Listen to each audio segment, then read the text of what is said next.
Israel Defense Forces are preparing for combat with Iran due to the increased risk of attack. 3 new 5th-generation F-35I Adir multi-role fighter jets arrived at the IDF's Nevatim airbase recently.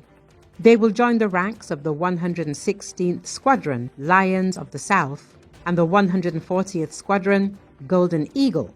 The IDF spokesperson's office reported this. The arrival of the new aircraft come amid the escalating situation with Iran. The Army noted that since the beginning of the war, F-35Is have been continuously performing a wide range of defensive and strike missions in all areas of combat.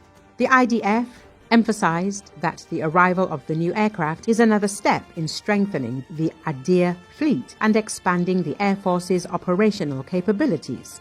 Israel views its strategic partnership with the United States as a key factor in maintaining stability in the Middle East.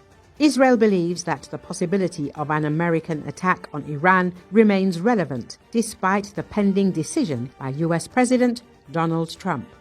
The issue is being coordinated between Jerusalem and Washington, and until a decision is made, the US is strengthening its defensive and offensive forces by deploying transport aircraft and an aircraft carrier to the region.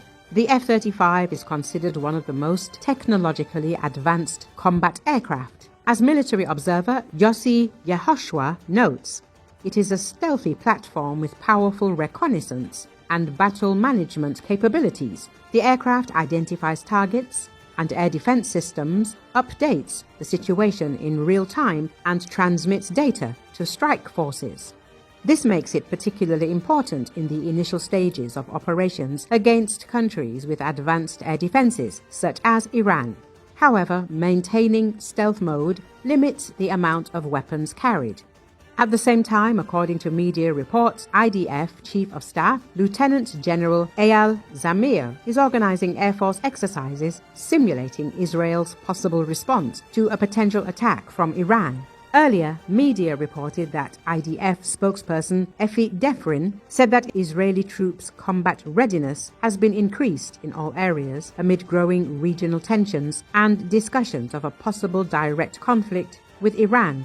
Iran has declared its readiness for a harsh response in the event of a military strike on the country.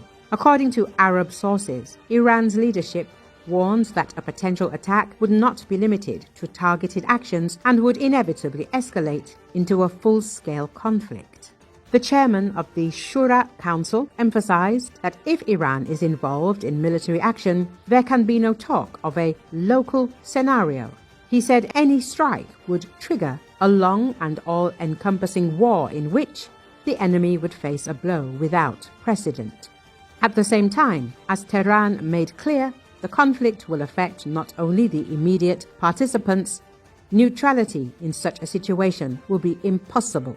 Recall, the US military was also prepared to strike Iran on Trump's orders, but the order never came. According to Axios, in early January, the US came close to launching a military strike on Iran, but the final order was never given. The publication sources claim that American forces were on standby and awaiting a political decision from the White House. Following Donald Trump's harsh statements on January the 2nd, when he publicly threatened to intervene due to the brutal suppression of protests in Iran, the administration was indeed considering a military option. However, at that time, American intelligence did not see the current events as a real threat to the stability of the Iranian regime, which weakened the arguments for an immediate strike. The climax came on January the 14th. That morning, many in Washington were certain that the decision for military action had already been made and that an attack on Iranian targets could begin within hours. However, developments took a different course. According to Axios, the US backed away from escalation at the last minute.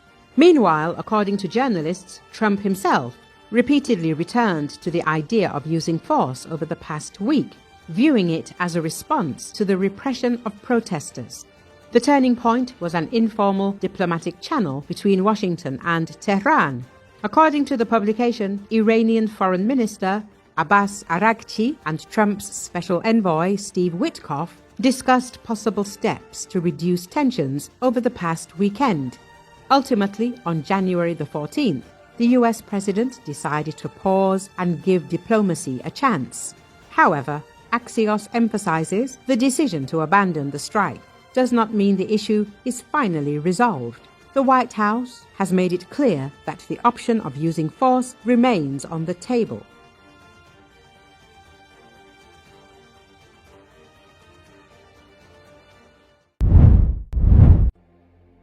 The U.S. Department of Justice said Sunday it is investigating a group of protesters in Minnesota who disrupted services at a church where a local official with U.S. Immigration and Customs Enforcement apparently serves as a pastor.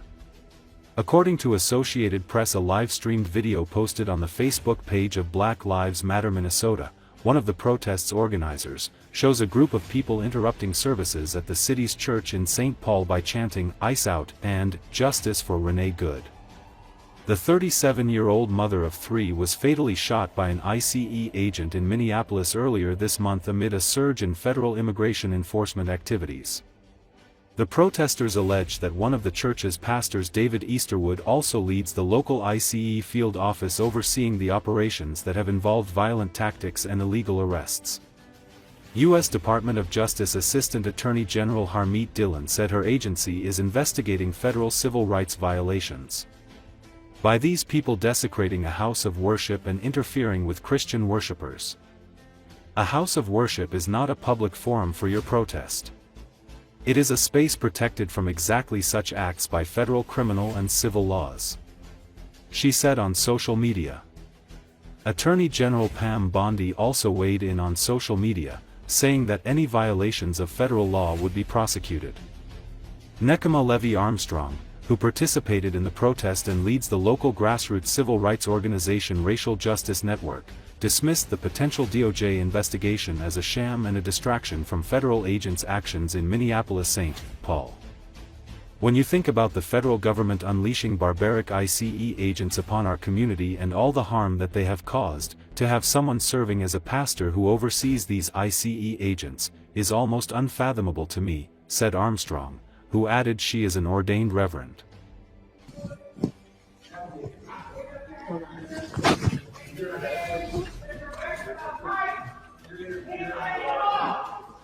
Yeah.